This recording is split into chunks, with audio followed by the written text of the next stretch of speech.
I'm up. Oh, wow. I can't believe I'm alive. Or at least I think I'm alive. Yeah. Don't waste it. Do something with your life.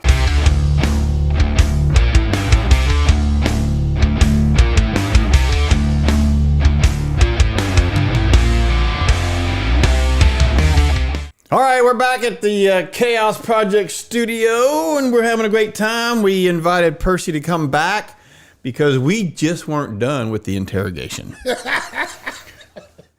And we got some really cool stuff that we want to talk about. And Bear, glad you're back. Absolutely, man. Always. Yeah, Always. yeah. So we're all great.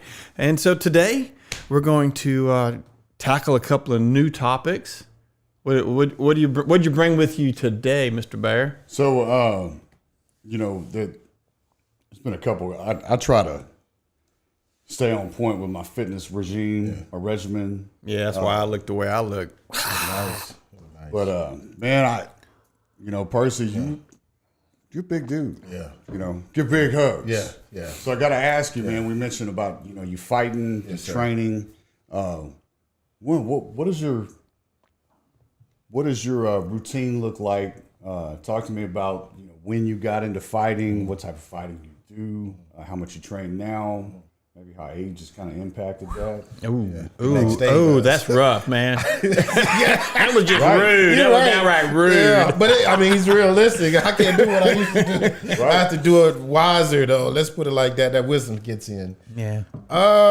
Training. So I've been training my whole life. Boxing, Muay Thai. I got into that about 5-6 years ago. Yeah. My Revolution Dojo. I don't know if you've heard of it. The one downtown Houston and one in Katy.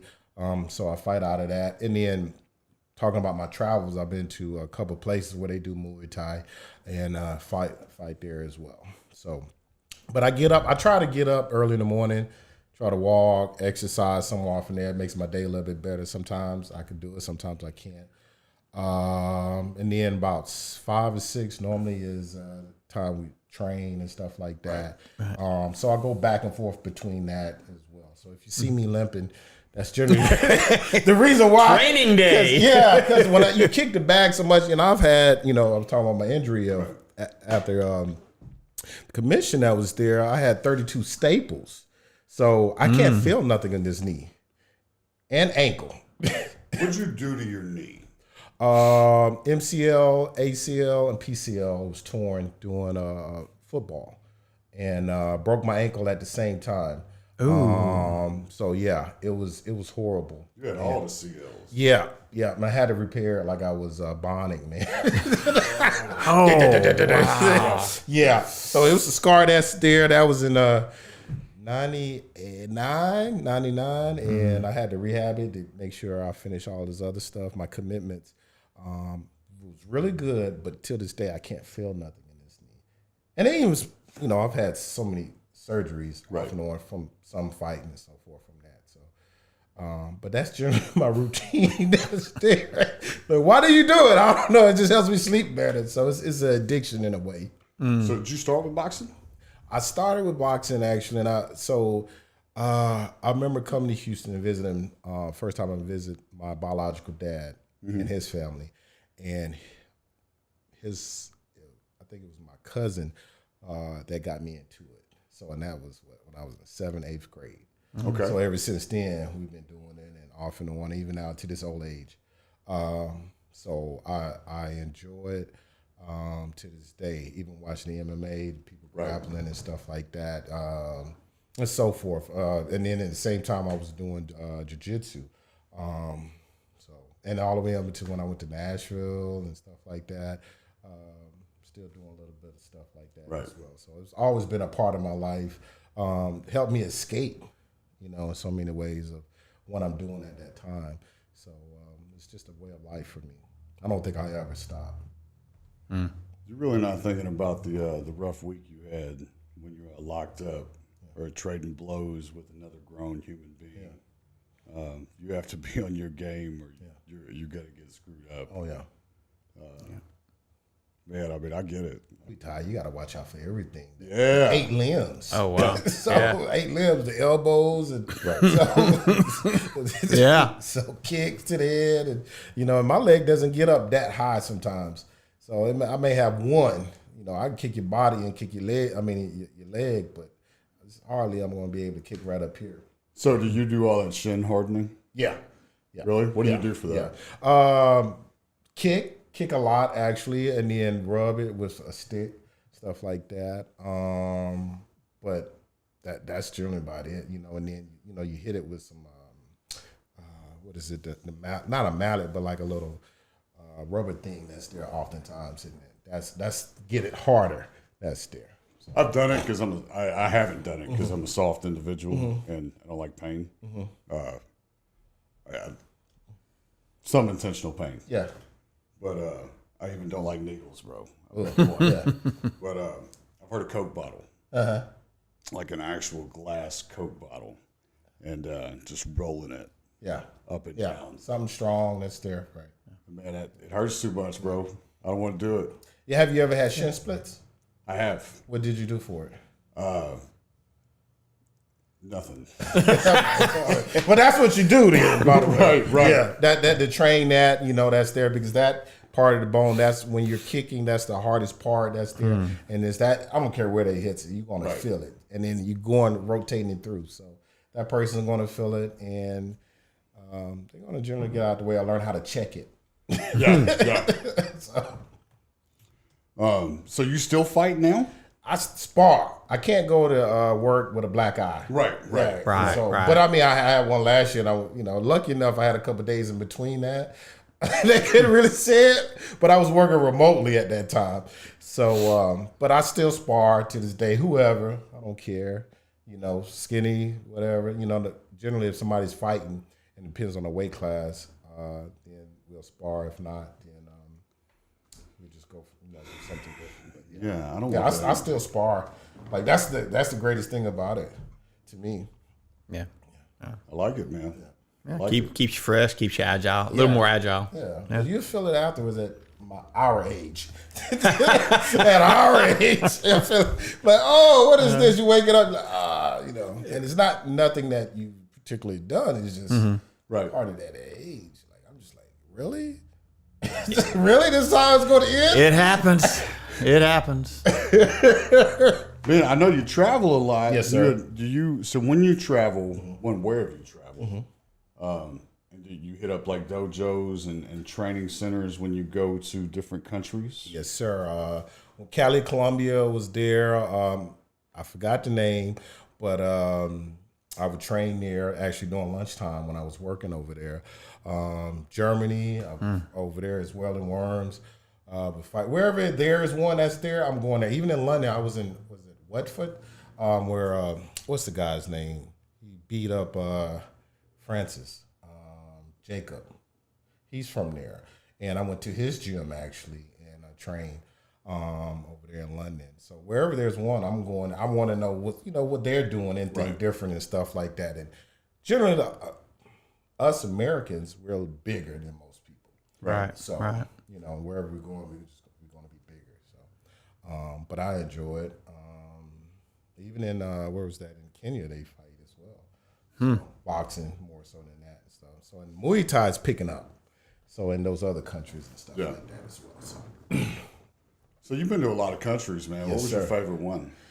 I like them all, believe it or not. I get that question quite often, and I'm just like, I think I like them because I like to be in the moment and to appreciate what's going on. For me, like London was last year. Generally, most people don't like London because it's jewelry and stuff like that. But my state here in Houston, it wasn't raining for 3 months. That felt good to me. I'm sorry. I was like 50 degrees weather, felt good, and that was in July. Right. So that felt good. If you ask me if I stayed there, no, I probably wouldn't. Then I go to what was that? Strahadesburger in France, and there's no AC. Germany, there's no AC. In Europe. Yeah, there's no AC. Yep. So I'm just like, wow, I came over here to cool down, and it's just as hot because it was just hot everywhere in the world. But so my favorite place is wherever I'm at actually at that time. That's a good approach to traveling. Yeah. You kind of have to. You just kind of have to be there. Yes, sir. Or you don't enjoy it. Right. So. Right. Now I just know. All right. I know I won't be going back. Right. Yeah. Right. Whatever places they don't want me, then that's where I won't go. I've been to Israel, where all this other stuff. I've been to Ukraine. Actually, I went in 2018. Really nice. Yeah. Wow. And it's just crazy how things just flip overnight. Really great place actually. And so much history over there. Yeah. That's there. Israel, wonderful place. You can see, regardless of you spiritual or not, you can see where stuff has happened. Right. You see this is where he wrote all this other stuff, and then you can see a bullet right over there. Right. So it puts stuff in perspective. Many more places that I would like to go. So, why? Like, what makes you want to travel? Like, what makes you want to go see these places? Just curiosity. Curiosity. I see something, and then oh wow, he was over there. It looks cool. I was. I go to Costa Rica a lot because the flights was cheap. Right. So wherever I see it, I go there and have the time. And either people can join me or not, and if not, guess what? I'm still going. Do you fly first class? No, sir. Oh, okay. No, sir. I think I've been to first class once or twice. He's not that type of doctor. Yeah, I'm not. I am El Cheapo. El Cheapo doctor. El Cheapo. I had this one person that we was dating and they flew first class. Hey, whatever floats your boat, but I'm gonna be back here. That's funny. But I'm okay. I don't all that stuff. But sometimes it does with that one El Cheapo and my knees up to my chest. Yeah, right. Say you're not a little fella. Yeah. And those 18-inch wide seats are probably a little tight. Yeah. So that I will, make sure I have a good, comfortable seat, and depending on the flight time and stuff like that. It's fun to see new places. Mm-hmm. It's fun to experience new places. Yes, when we go traveling every once in a while, not very often anymore. But when we do, one of the fun things that it is to do is do a little research on where I'm going. Yeah. And gosh, I'm amazed at what other lifestyles are like. Oh yeah, completely. Yeah, it's kind of cool, really. Yeah, I agree. I normally so actually that's the reason why I look up stuff, and I'm a history buff. So I look at stuff where this was at. Like I know in Worms they have the oldest Jewish cemetery. There's people buried there in the 9th century. Wow. Oh, wow. Yeah. So, everything, and just the history and go back through time and like, wow, I'm a piece of this, and cool. Go from that point. So most definitely that interest, the history, the conflicts, the people, because I'm even a big component of Greek mythology. So, I went to Greece, so I went up there, this is where this at, and right. Part of it instead of looking at the movie and looking at his talking to people and stuff like that. And seeing how they view Americans. You're American. Americans are crazy. They don't care what color you're American. You do not know. Why did you guys get... Listen, I don't represent everybody. Right. I don't like that, but some people do that. So. For the punch and pie, man. Leave me alone. Yeah, so that sometimes that does get on my nerves. Exactly. Well, I think there's one other area we'd really like to tap into, and I know you do some charity work. Yes, sir. And Bear and I were talking about that before the show, and really interested because it sounds like a very worthwhile organization. Yes, don't know anything about it. I've never heard of it. Yes. So take us down the road. Okay. Pretty Girls Rock with Cancer. The history of it is the lady that founded it, co-founder, she had cancer like when she was in high school. She had like 3 different cancers. So to go into more so of when we were talking about earlier of men being isolated, not talking. So even though it is primary for females, their husbands they're not talking about. So how does that affect them? And with me introspectively, most of my aunts died of cancer. Yeah. So, and I remember their husbands and that affected them. So that invoked something inside of me. and I was compelled to be a part of it. And ever since, and whatever she tells me to do, I try to do and help them out. As far as in the committee, and it's important to have not only that, but a man of color be a part of that, and just to see that voice and they say, oh wow, there is a mental health person that's here, and we want to talk about it. And they can go from anything from just they do something right up here in Livingston, what's it called, glamping? Yeah, something like yeah. they do. So I'm not going there, but I'm just doing my part of the pie, and I think servitude is a part of that. I think it's a good way to exercise your mental health. I've always been like that my whole life. And there's other charity work, whatever it is. If you guys know something, I'd love to be a part of that as well. Absolutely. But that there is amazing history of that, and you can go on the website. I'm on the clinical advisory board that's there. It's me and another clinician that's there, a female, and we work simultaneously with whatever is going on within that to help promote that particular aspect of mental health. Man, I was doing some research on that. I was actually looking it up and looking at the backstory, and I expected to see Dr. Percy Grantham, but they didn't put the doctor on there. No, you got to get that shit fixed. Right. Yeah, I'll let them know. That's so important to some people, bro. Yeah. To some people. Yeah. Man, but that's awesome, man. So I mean, what do you do in that role? Like clinical advisory is just advising mental health stuff. So whatever's going on with more so of a supportive role, but far as into she works with other charitable companies and stuff like that and vendors to promote the mental health part of that, and that's the aspect of you need a clinician to talk about whatever it is that's there, and just not only on an open channel, but more so of if there is need for individual or group therapy as well. Okay. And we do that openly, me and the other female that's there. All right. And what type of services do they all provide as far as the organization, other than peer support? Yeah. That's the primary one. That's why we was added on clinically to have that, to have those open groups and stuff like that, and have the talkings about that, and a supportive group for us to not just the females but the males also. Right. Because it affects everybody, especially if you're going through that, taking your mom or whoever it is who has been diagnosed with cancer. What does that mean? Right. What does that mean? That means that you got to take them back and forth to, even with chemo and so forth from that, and just treating them. So, and there's a component that you're just going to get tired. Yeah. You're going to get tired. So how are you going to support that person as well? Because it has to be something inside you, but still, yet it has to be tiresome to see that and see somebody change across the board. It's going to wear on you, bro. Yeah, I've seen it. I could talk about a long list of that personally with my aunts who had cancer and how that affected everybody else in the household. I love that you're giving back, brother. Yeah, always, always. And I love that you're a big teddy bear, so I can relate. Man, I had a couple more questions I wanted to hit on. You've lived a very traveled and a very storied life. Yeah.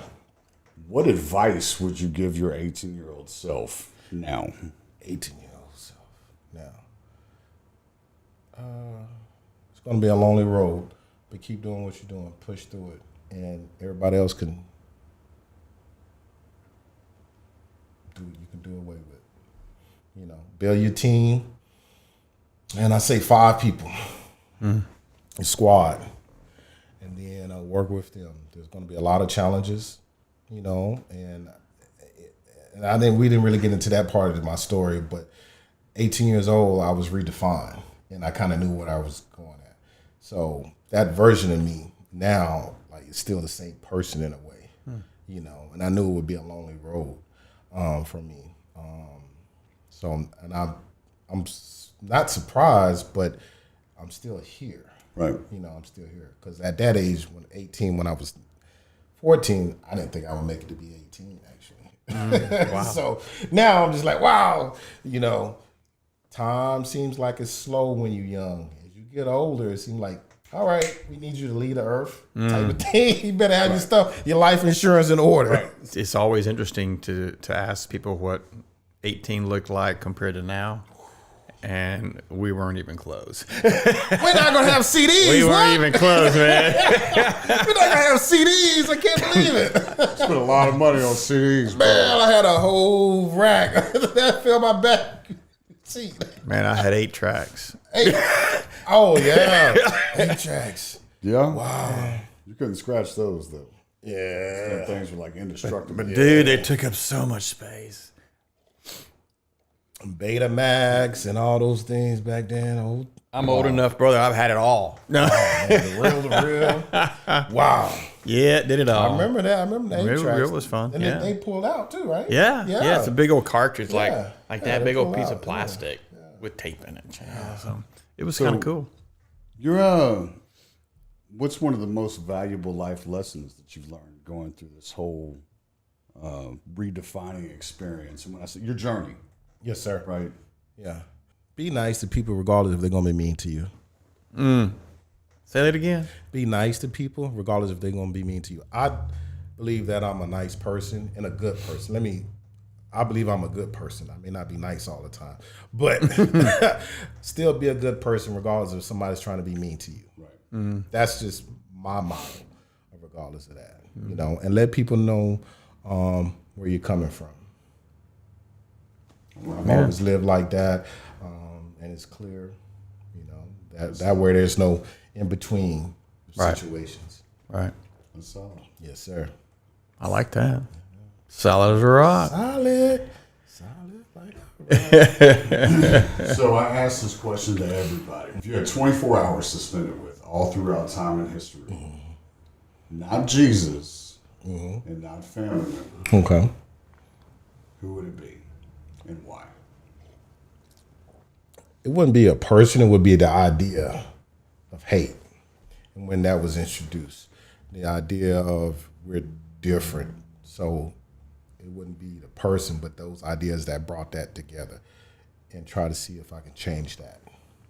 Man. That's a new answer. I feel like you're cheating. So it's the systematic way of what's the word that they call it? The spirit of the time, and there had to be some people, and a person said, "Hey, let's do or do this." You know, I think we always been competitive, but at what point do we need to expose those that's not as fortunate than those that are? I think it would have been that just the idealization of that, breaking that up. You know, I mean, there's always been divisiveness. I mean, Yeah. if you go back thousands of years, man, I mean, there's always been different classes of people, or we were all put into different classes. yeah, Whether we wanted to be or not, Right. somebody put us in there. Yeah. So, man, I still feel like the first idea of that to kill it, to kill it more so than anything, because you're right, and that's the problem with extremists is that if we were all white, if we were all black, then my foot would still be bigger than yours, or yours would be bigger than mine. My teeth may be correct, or yours may not be, and my hand may be bigger. So that's that there. Right. At what point do we just say, "Wow, we don't need this as much," then versus we do need this? You know. If you look at the World Happiness Index, we're the happiest countries on the face of the earth. This is just something considered. I'm not saying that they're onto something, but there's a reason all of them are happy. Yeah. I mean, Japan did it for so many years. They guarded a way of life. Yeah. Right? They didn't like a foreign influence. And now everybody wants to be heard. Right? Not everybody deserves to be heard. I agree.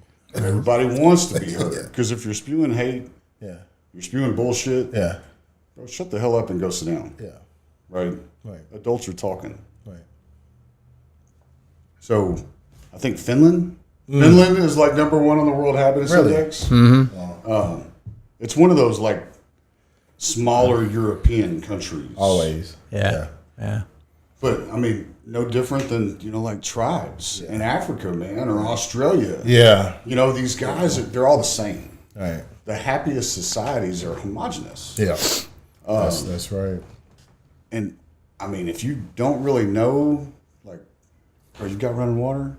I don't have running water, but I'm still happy. You know what I mean? Yeah. Right. Like, I mean, the more you know, it's almost as if the more unhappy you become, the more you want to change shit. Well, I like that.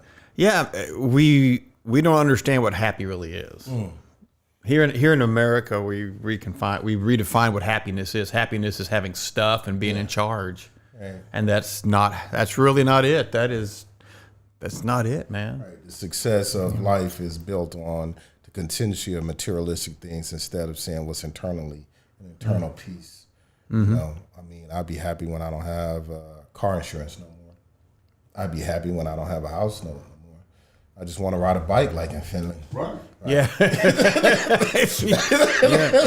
And those saunas, bro. Yeah. And by the way, I was there last year and we were completely naked in there. And I remember I went in there and the lady said, "You got to take your shorts off, sir." And I said, "Okay." And I just went in there with a towel. Win and roll, Roman. Yeah. I called my aunt about that. She said, "You know where you're at."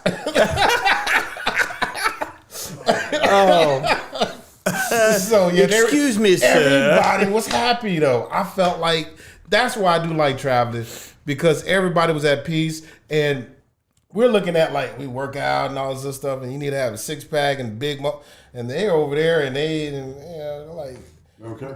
they don't care. Like, So in other words, the secret to happiness, what I'm hearing is naked hot tubs. hey, and Naked in the hot This tub. is not the Cody. type of show.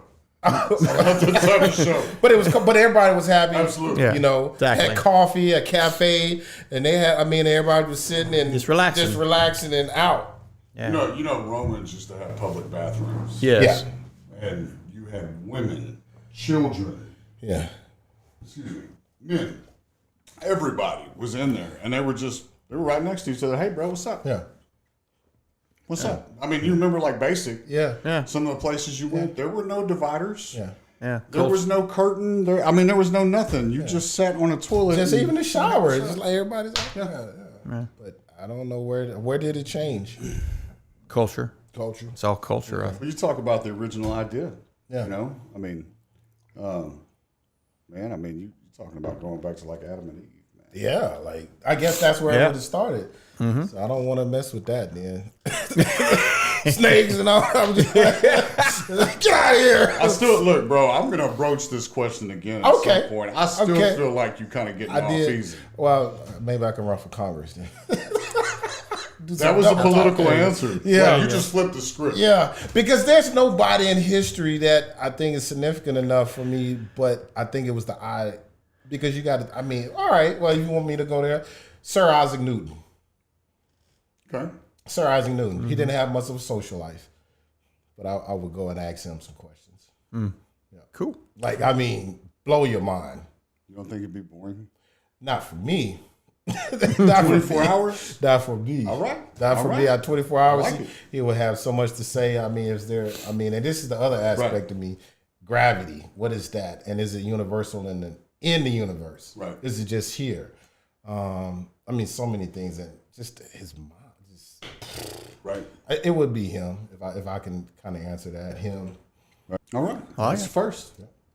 Two firsts. Yeah, let's say I've never heard nobody's ever picked Isaac Newton. Sir Isaac Newton. Excuse me, sir.